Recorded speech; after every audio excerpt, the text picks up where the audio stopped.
Dear students, in the last class we had started pollination. There the time was over and it has to be stopped.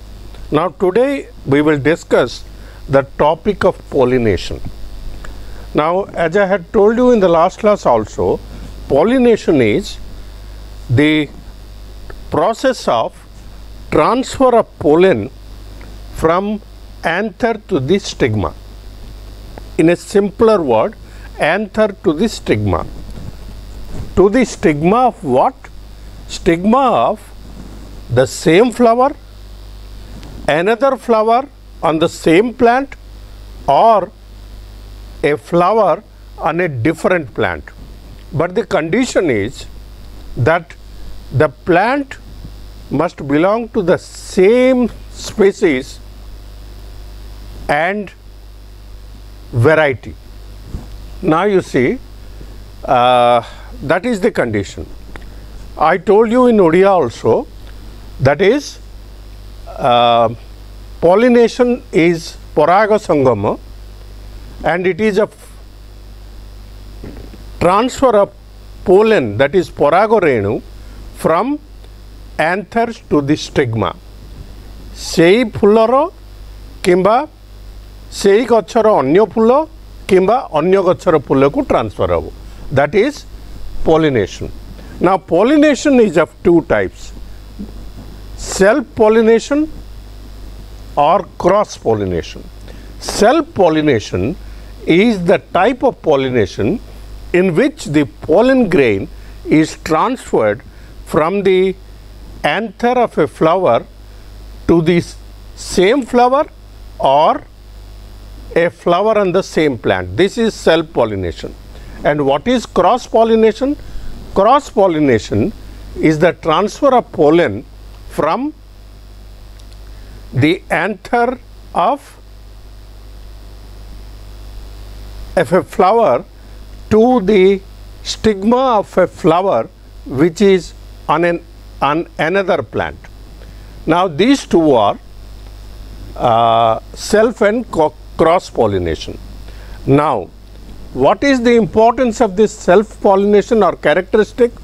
Now genetically, because the pollen is transferred to the same flower or to the flower of the same plant, now the genetic, that is chromosomes, genes of the two flowers are same. So genetically it is to the same plant. Now we have discussed about two things under self pollination. It may be transfer of pollen to the same flower or another flower of the same plant. When it is transferred to the same flower, then it is called autogamy, and when it is transferred to the different flower, that is called of the same plant, that is called geitonogamy. So self pollination is of two types: autogamy, when the pollen is transferred from the flower to the stigma of the same flower, autogamy. When the pollen is transferred from the anther of a flower to a flower of the same plant, it is called geitonogamy. And cross pollination is also called xenogamy or allogamy. Xenogamy or allogamy is the other name of cross pollination, and here the transfer of pollen is from the anther of a plant to the stigma of a different plant. So it is a condition where the male and female parts are genetically different, though they belong to the same species, maybe a different variety. For example, let us see. Let us take the example of a tomato plant. Now, if the pollen of one tomato plant goes to another tomato plant, then these two tomato plants are different genetically, or genes and chromosomes are different, the genes are different, and when the transfer takes place, it is called xenogamy or allogamy. So these two plants are genetically different, though they belong to the same species. Now here the chart is given: pollination, self-pollination, that is transfer of pollen from a flower, anther of a flower, to the same flower, that is autogamy, and different flower of the same plant, that is geitonogamy. And cross pollination or genogamy are also called allogamy. Now that is transfer of pollen from, it's not mentioned here, from anther of a flower to a flower of different plant. Now then we have already described this. Then one more thing we have discussed is, in self-pollination, genetically the conditions are same of the stamen and the anther and the stigma, but in case of cross-pollination they are genetically different, but in both cases they belong to the same variety. Now same species. Now you see, this is autogamy. Autogamy is to the same flower. This is geitonogamy. Now pollen from here to here, which is a flower on the same plant. So both are self-pollination, but one is autogamy and the other is geitonogamy. Now plants,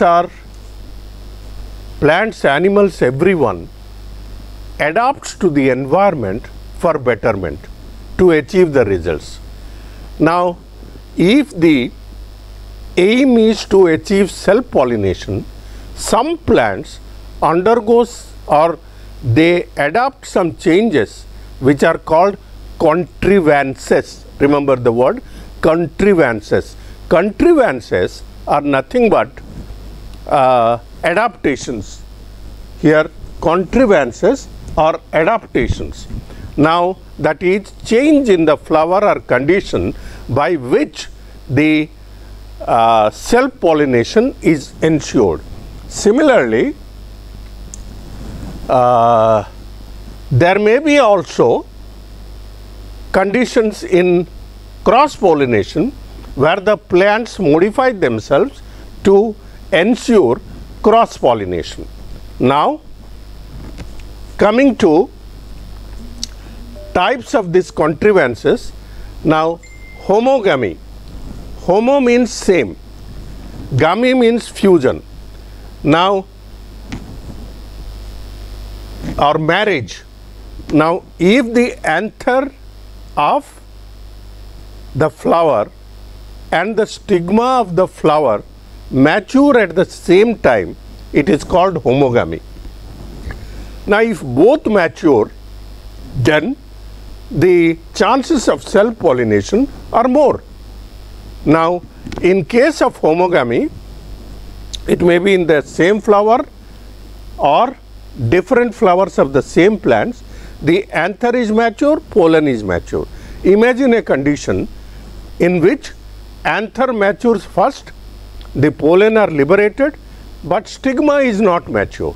So there cannot be self-pollination. So if both mature at the same time, then the chances of self-pollination are much higher.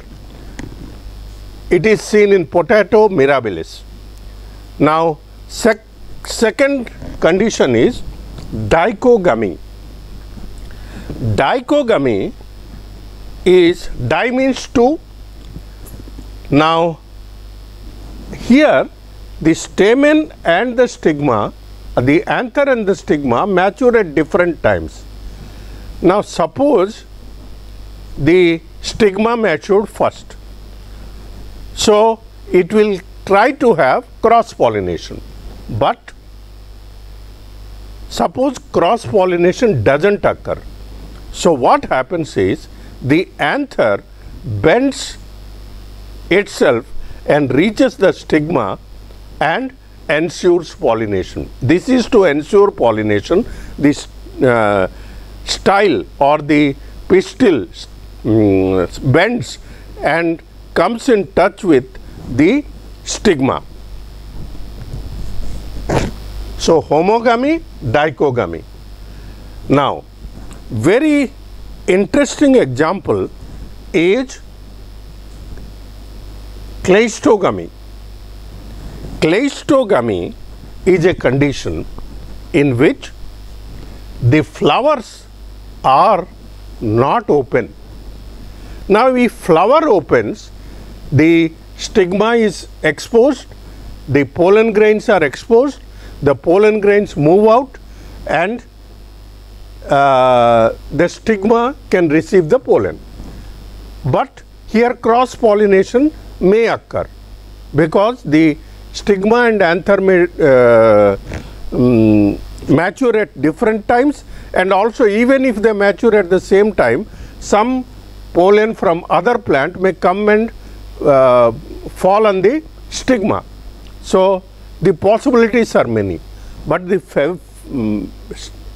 flower is not open at all, then you will find that the stigma cannot accept any other pollen because no pollen can enter the flower. No other pollen can enter the flower. What happens? The pollen are liberated, the stigma matures, and self-pollination is a must. I am repeating again, this cleistogamy is a condition in which the flowers do not open.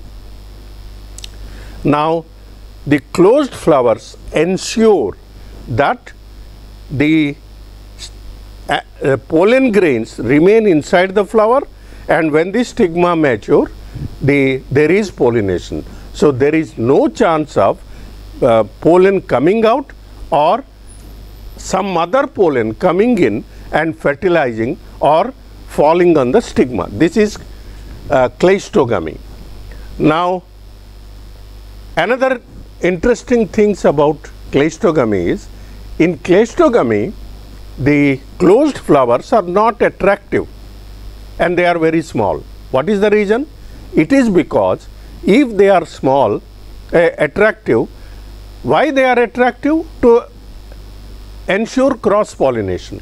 But when cross pollination is not required, then they need not be attractive. So they are not attractive. And in Commelina, which is the example of cleistogamy, there are two kinds of flowers. These flowers, which are in the aerial portion, are called chasmogamous flower. Chasmogamous. We are now coming across another term, that is chasmogamous flower. Chasmogamous flower is a flower in which the flower opens. It is not closed, but it has some flowers on the underground portion. So these underground portions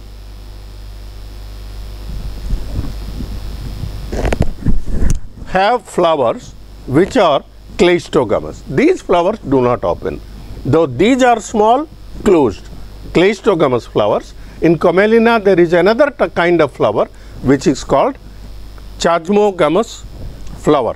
Now, there is a possibility that you may get a question on short note on cleistogamy. So, I am repeating again, cleistogamy is the condition, is a contrivance for self-pollination or adaptation for self-pollination. In cleistogamy, the flowers are small unattractive because they need not invite any insects and they are closed.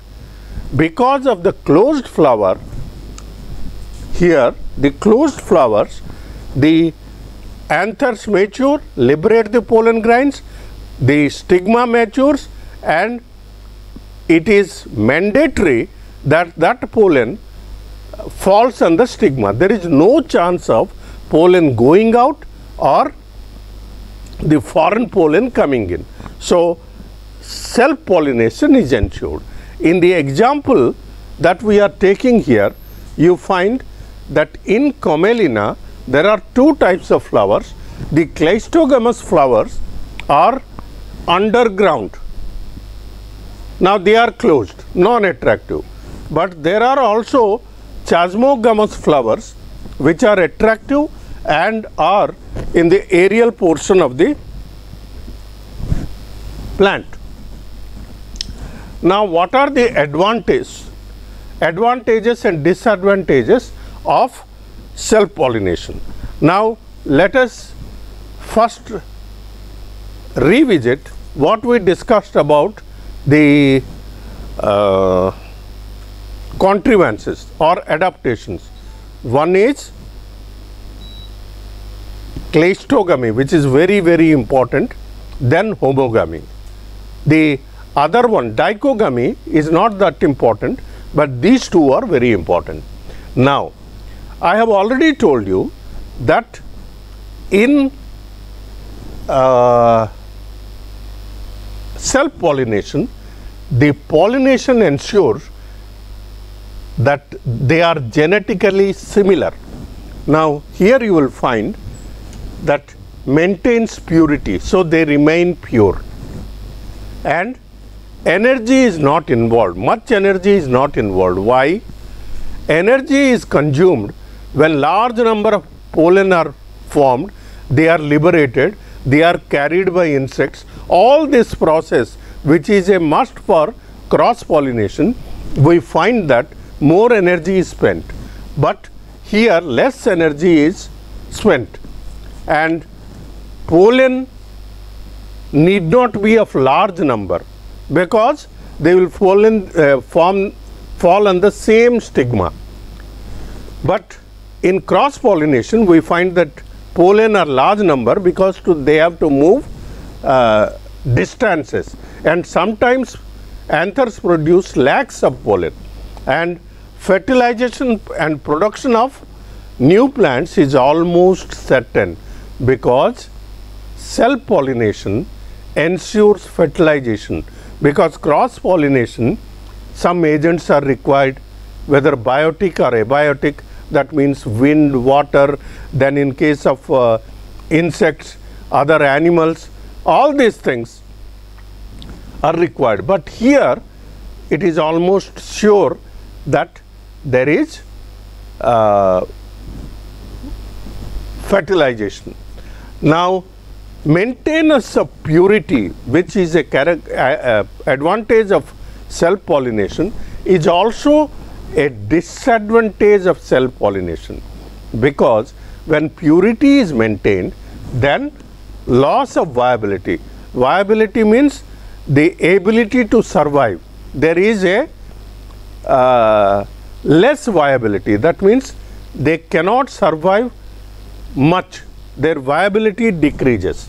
And suppose a particular organism has bad genes or defective genes and lethal genes that cause death, but since there is no genetic change, the genetic makeup remains same, the lethal genes and the defective genes are not eliminated. A related point is this: there is no recombination. Because there is no recombination or very little recombination, that means lethal genes are not removed and defective genes are not removed. Now, because of the absence of recombination and loss of viability, self-pollination is not helpful in evolution. Coming to cross pollination. Now cross pollination is the type which is also called, I have already discussed, allogamy or gynogamy. Now here the pollen is transferred from an anther to the flower of a different plant of the same species or allied species. Allied means similar species. Now here the genetic constituent will be different, that we have already discussed, because two plants are involved, they are genetically different, so there is genetic variation. Now cross pollination requires external agents, whether abiotic, that is non-living, or biotic, that is living. Now here also there are some adaptations or contrivances that favor cross pollination. We will go to that now in detail now.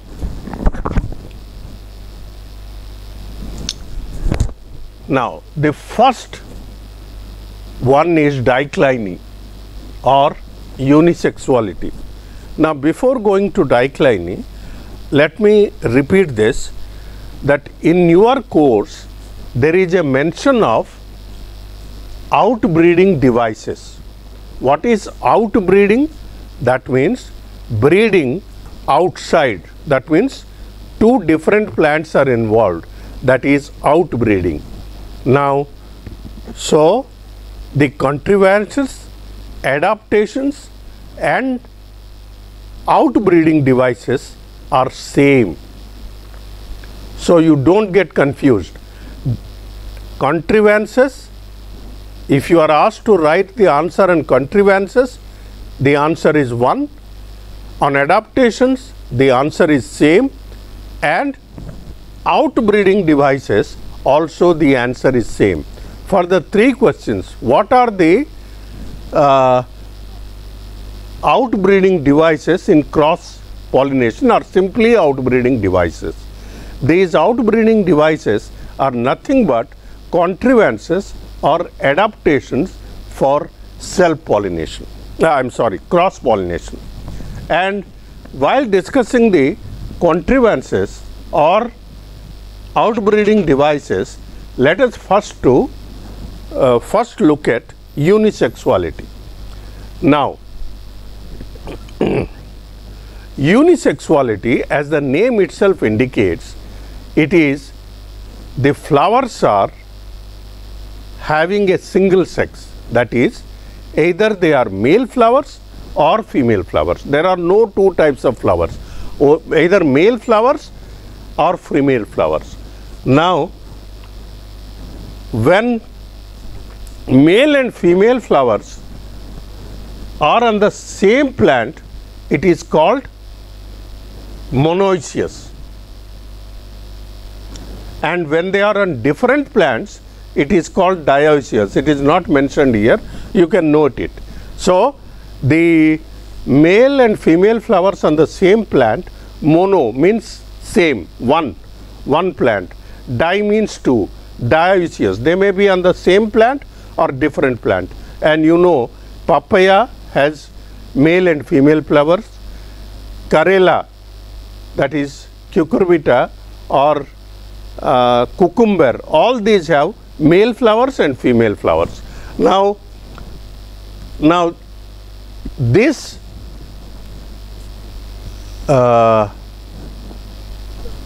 male and female flowers on the same plant may be self-pollinated because of geitonogamy, that is male and female of the same plant, or cross-pollination. If it goes to another plant, it is cross-pollination. Now monoecial plant is pumpkin, cucumber, maize, all these are monoecious. Now it is written here. Now when the male and female flowers are present on different plants, it is dioecious. Now cross pollination is a must in dioecious plants. and example is papaya beetle. So, this you may get as short note. One short note is outbreeding devices, other short note is contrivances for cross pollination, other short note is dicliny, or you may get unisexuality. Unisexuality ensures cross pollination, especially when the plants are dioecious. That means the male and female plants flowers are on different plants. Now, here the pollen from the male flower of one plant moves to the stigma of the female plant of a different flower of different plant. But sometimes in monoecious condition, you find that both male and female flowers are on the same plant. Here the self pollination is possible, and if they move to another plant, cross pollination is also possible. Next contrivance or outbreeding device is self sterility or self incompatibility. Self sterility or self incompatibility. Now, I will explain it with this diagram. Now, here you can see this is the gynoecium, this is the ovary, this is the style, and this is the stigma. And here you find two pollen grains on the stigma. There are two pollen grains on the stigma. Now, three types of conditions are shown here. Now, if the pollen, S stands for, let us say, strain, type, is from S1 strain or S2 strain, it does not germinate. That means the pollen grain does not form pollen tube as it is done here or in these two. It does not form pollen tube in S1 and S2, strain 1 and strain 2. What is here? Strain 3 and strain 1. As we have already seen, the pollen from strain 1 does not germinate. So, the pollen from S1 here also does not germinate, but S3 germinates. It is wrongly written here. This should not be S1, S2. This should be S1, S3. Correction here. Now, here you will find S3, S4, S1, S2. I am sorry, it is correct. S1 is compatible with S3 and S2 is compatible with S4. Now, here S1 is not compatible with S2. That means, why? Because S1 is compatible with S3 and not with S2. And similarly, S2 is compatible with S4 and not with any other. Now, when S2 and S1 are there and here S1 and S2 are there, they are not compatible because S1 is compatible with S3 and S2 is compatible with S4. Here the pollen are S1 and S3. So, S3 germinates because S1 is there. The stigma is S1. Now, but S1 doesn't germinate because it is S2 here. In this case, S3 and S4 are compatible with S1 and S2 respectively. So, both the pollen grains germinate. Now,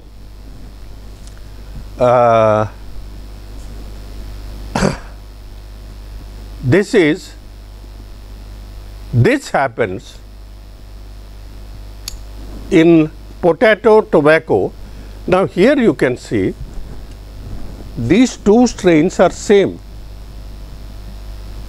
plant, same strain.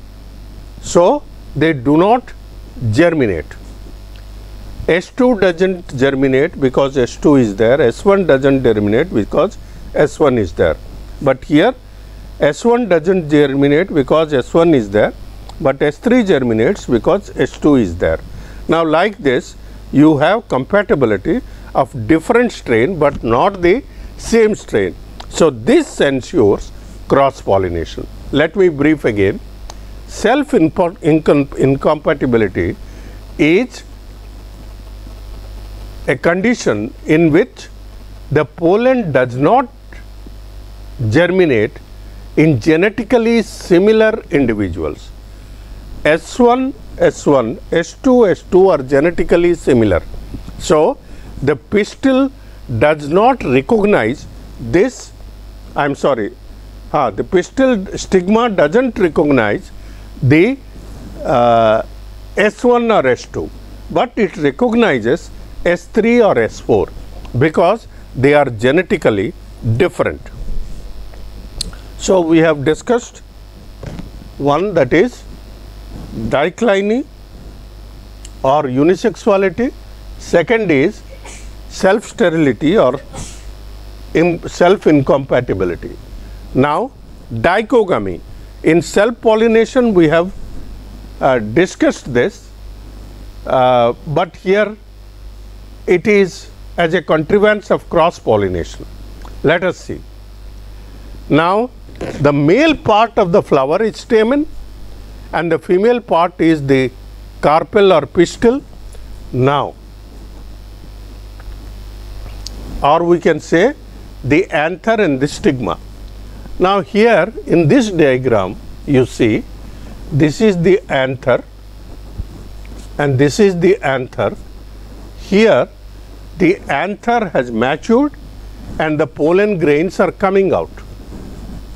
In both these cases anther is mature and pollen grains are coming out, but stigma is not mature, so it is not receptive, it will not receive. This condition where the anther matures first or stamen matures first is called protandry. That means proto means first, protandry, andry means male. The male matures first. It is seen in clerodendron. Now in other plants the gynoecium or the stigma matures first, that is called protogyny. In Scrophularia, it is protogyny. Protogyny means the gynoecium matures first. Here the stigma is ready to receive the pollen, but the pollen grains are not liberated from the anther. So in these two conditions what happens is, this is the stigma which is not receptive, not yet mature.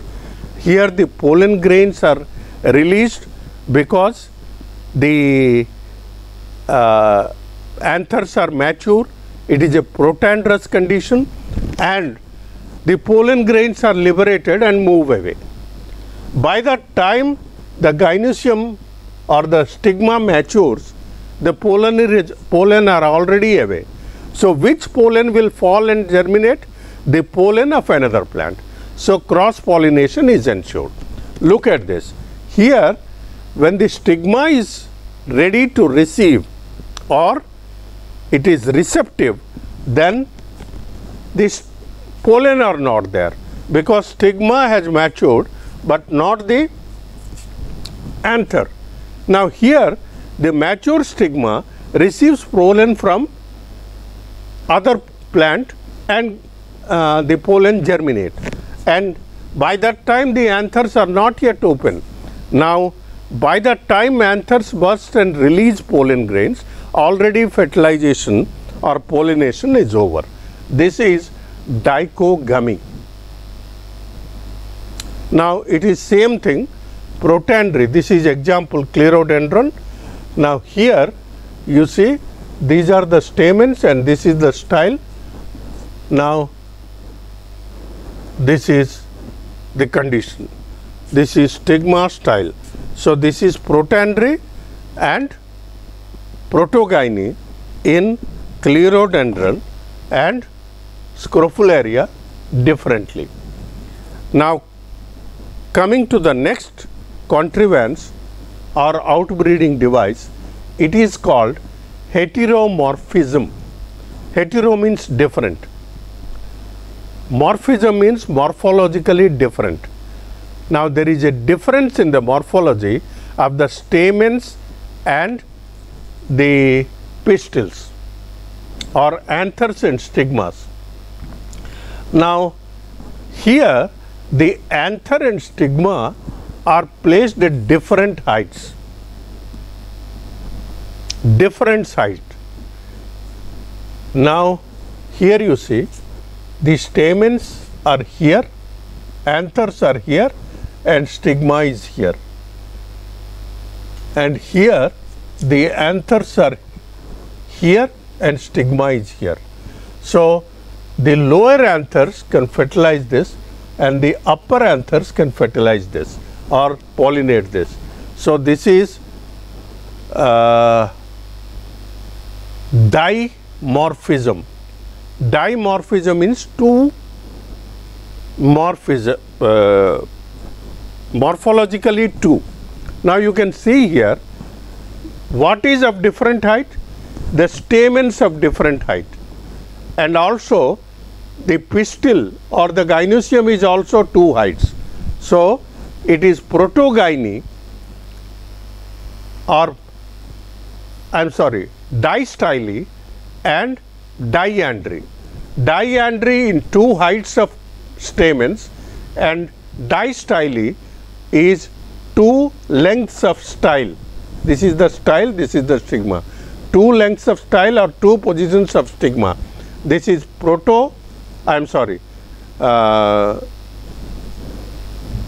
it is heterostyly and heteroandry. Now, dimorphism, two. Now, in some cases, as it is in the case of Lythrum, you find there is three heights. You see, this is one height of stamen, second height, and here three heights, 1, 2, 3, three heights, 1, 2 and 3, three heights of stamens, and similarly 1, 2 and 3, three heights of styles. Now, I told you that this is able to pollinate this and this is able to pollinate this, and in this case the arrows are shown here. Now, how is this possible? It is seen that insects of different kinds come here. Now, the insect that reaches only this height can pollinate these two. The insect that reaches this height can pollinate these two, and similarly this and this. So, these insects are different insect which ensure cross pollination. Let me sum up the heteromorphism. Heteromorphism, hetero means different, morphism means morphology. Here we mean the level or height, level of style or stigma and the level of anther. Now, when there are two heights of stamens, it is called dimorphism or heteroandry, and two heights of styles, it is called dimorphism, heterostyly. Now, sometimes there are three heights, that is trimorphism, tristyly,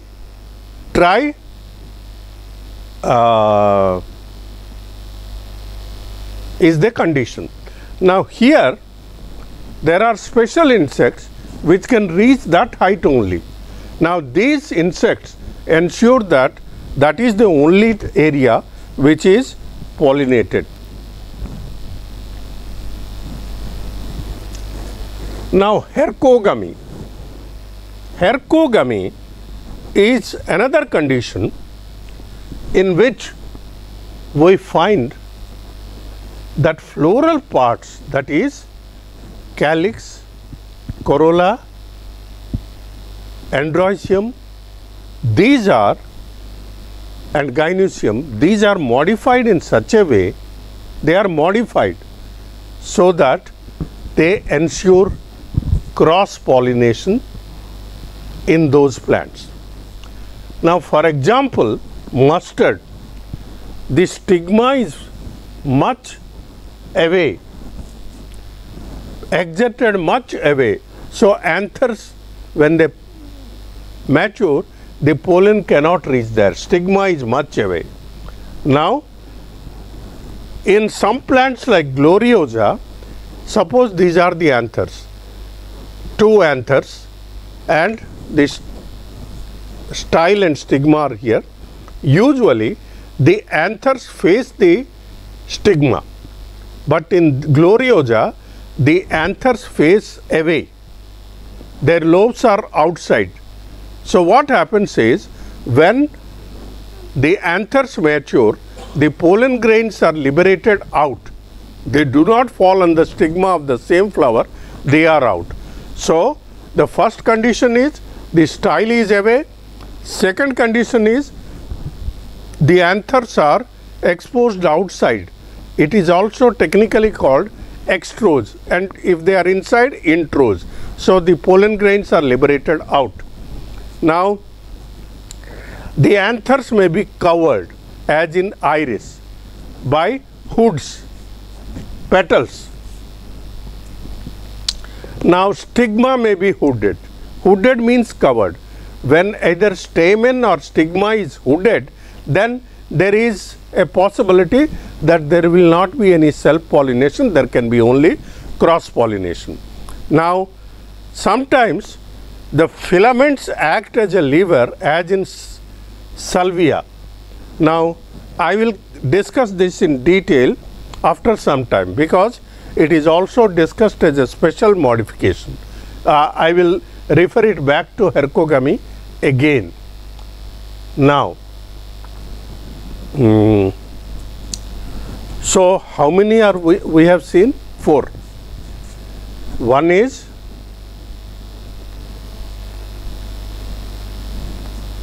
self-incompatibility, other is protoandry, protogyny together, self-sterility and hercogamy. Now, these are the different contrivances of cross pollination. Now, they are also, as I have already told you, contrivances are same as outbreeding devices. Now, coming to the agents of cross pollination. Now, genogamy, these are the pollination agents. They are abiotic or biotic. Now, biotic are, because we will be discussing first that one. Now, they may be by insects, birds, snails, bats and other vertebrates. Now, other vertebrate is zoophily. Zoo means animal. Now, bats is chiropterophily. Birds is ornithophily. There is a mistake here. Insects is entomophily and snails is malacophily. Phily means attracted. Now, these are the biotic factors. The most important and most common biotic is insect, that is entomophily, which facilitates cross pollination. Let us first discuss entomophily, and one by one we will discuss all. Now, entomophily. Entomophily is by insects. Here certain background points we have to discuss. Now, the pollen and the stigma are both sticky, ottalia, they are sticky. So when the pollen falls on the stigma, they get attached. Now there are a number of adaptations to facilitate insects. Now, why do insects reach the flowers? It is for attraction of color, attraction of scent, attraction of some honey or something to extract it from the flower. Like this, they have a purpose to visit the flower. Now, first thing is they require a colored structure. Now, normally which colored structure attracts pollen? It is the petals. Petals are colored, as you know, is to attract the flowers. Now, here you see, now prominent petals are there, but in some cases other parts of the flower also become attractive. That is called adaptation. In Musanda, the sepals become attractive. They are usually green, but in Musanda, the sepals are attractive. Bougainvillea, you have all of you have seen Bougainvillea plant. The colored structures are not petals, but they are bracts which become colored. And in poinsettia, the stamens are attractive. The sepals are attractive, bracts are attractive, and stamens are attractive.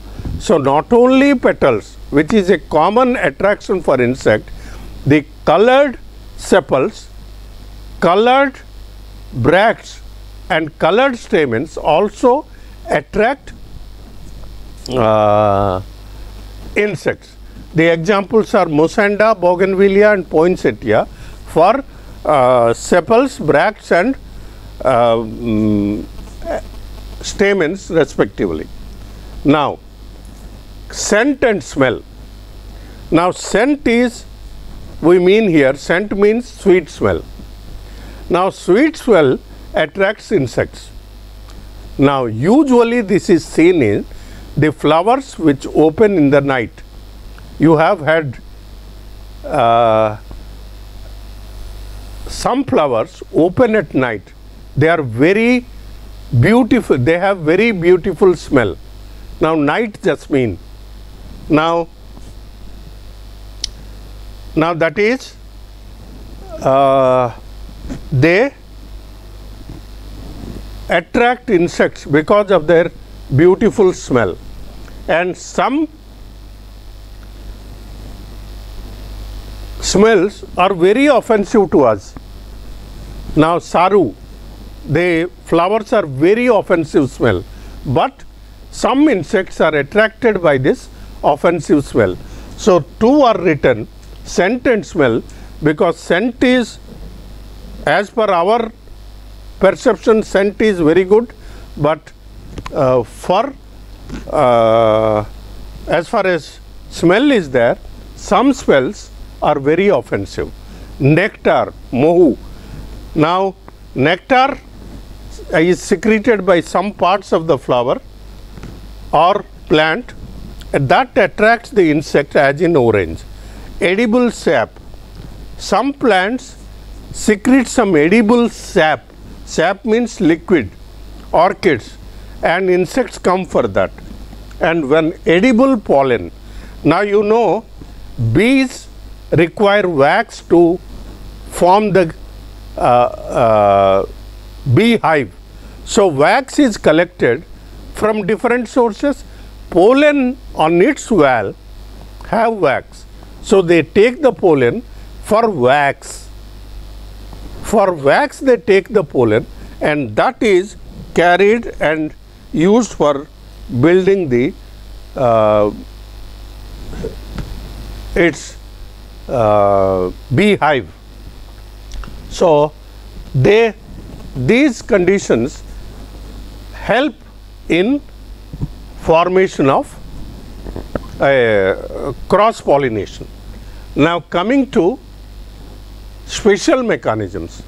In the previous slide we have discussed about general things, color, not only petals, sepals, bracts and stamens are also colored to attract insects.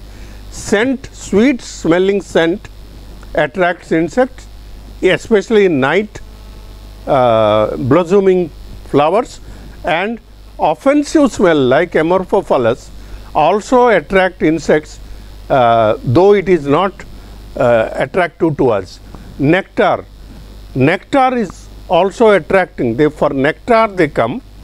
Edible sap, that which can be consumed, that also attracts insects and other animals. Now edible pollen for wax, as in bees, and beehives are formed. Now there are some special adaptations. Now you see, all of you seen sunflower, Surjamukhi, or Tagetes, Gendu, or Chrysanthemum, Seboti. All these three, not a single flower, they are a combination of number of flowers. Number of flowers come together and form a beautiful structure. Here I have shown you the diagram of sunflower. Similarly, there may be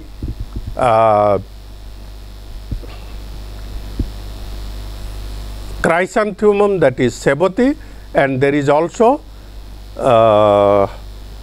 Gendu, that is Tagetes. In these plants, the inflorescence in hedge or capitulum, in the practical of last year you must have seen it.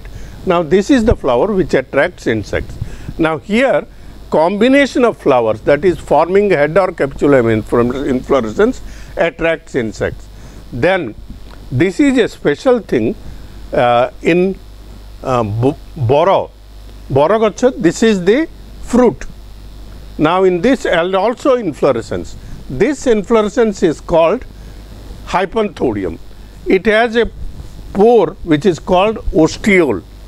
Now what happens is, inside the ostiole, this is the receptacle, and three kinds of flowers are there.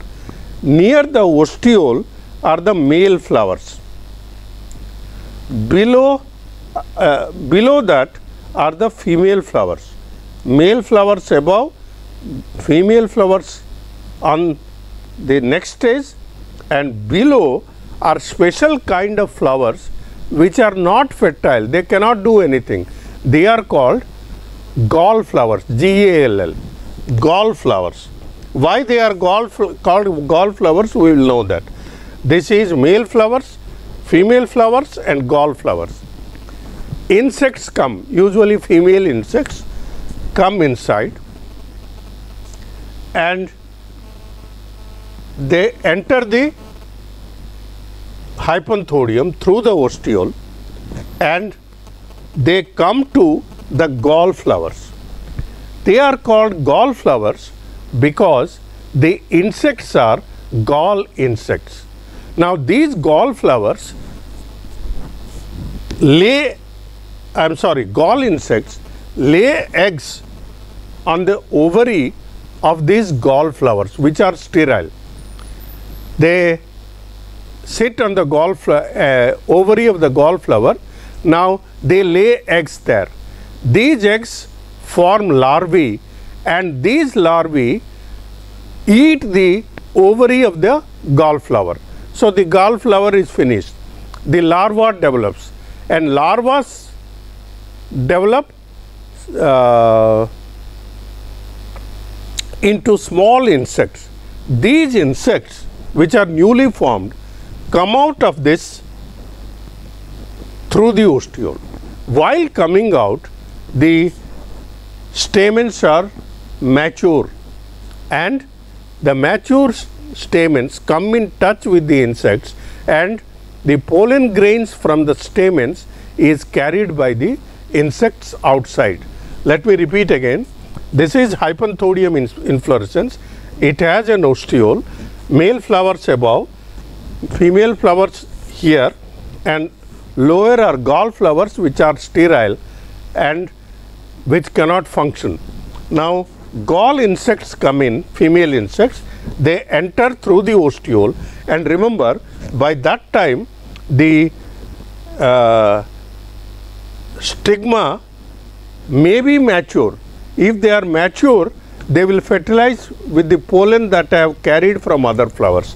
Now they come to this gall flowers, they lay eggs on the ovary of the gall flowers, and the eggs, when they hatch, they give rise to larvae. The larvae eat up the ovary of the gall flower and form small insects later, and these insects come out, and by that time anthers are mature, and when the anthers are mature, the insects that are coming out of the ostiole carry the pollen with them. Now this, I had shown you the diagram earlier. Now this is a very interesting special mechanism that is ensured for cross pollination. Now this salvia plant has two anthers. Now the anther is here, and this is the connective. Connective is the structure between two anthers. Now this connective becomes very long, and this is the filament. Now what happens is, filament is the stalk of the anther, but the connective is very long here. Now this is the style. Now what happens is,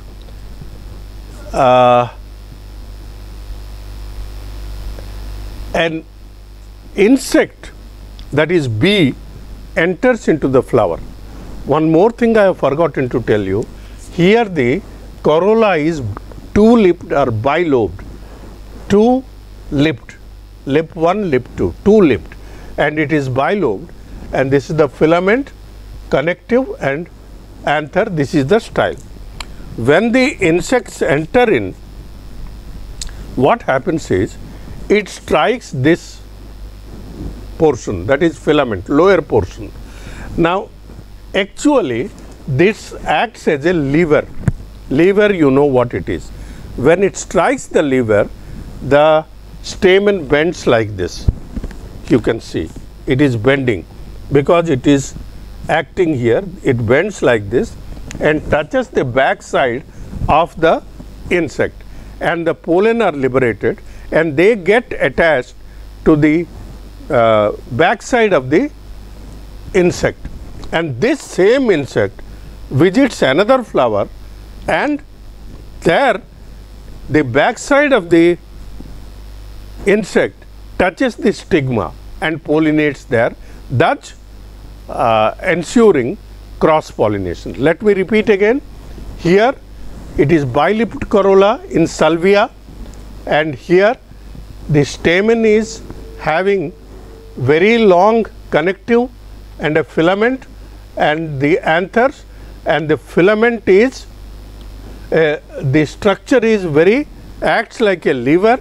When the insect enters in and strike the filament, the connective, which is long, bends like this because of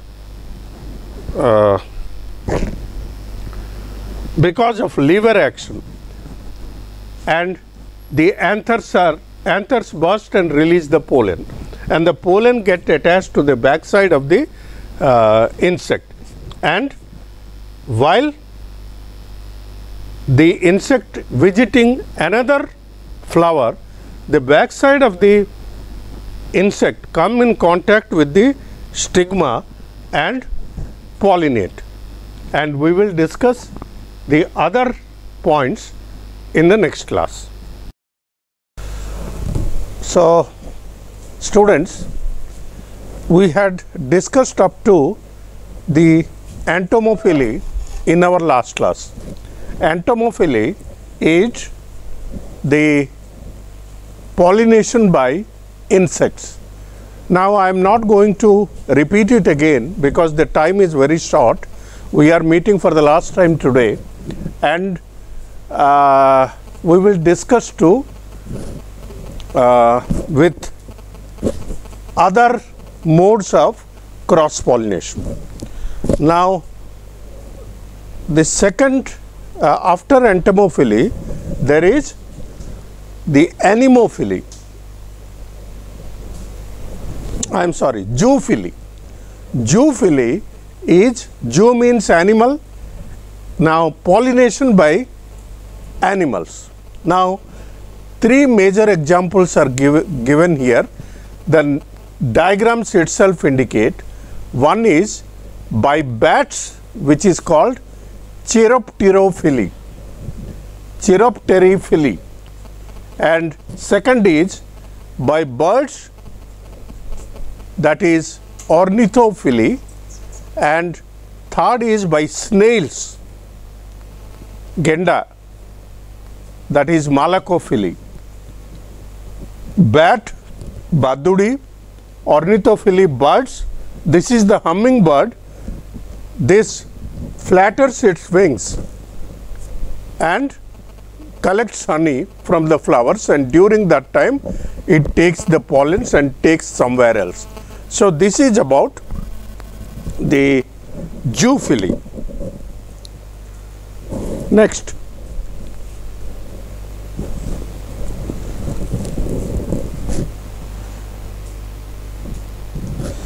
now one more is left out, and that is anemophily. Anemophily is the pollination by wind pollination. Now, in many plants, the pollen grains are very light, and in plants like cereals, that is rice, wheat, corn, rice, dhano, mokka, bajra, all these plants, you have very light pollen. Now, the number of pollen that are produced, pollen mane paragarenu, the number of pollens that are produced are in lakhs, and they are disseminated simply by wind. And in maize, this is the example of maize. This is the maize ear, that is the cob that is formed. Those are the male flowers, that is in tassel, and this is ear, that is in female flower. And you must have marked at the tip of the corn, that is mokka, you will find silky structures. They are nothing but the modifications of the stigma. This is the thing.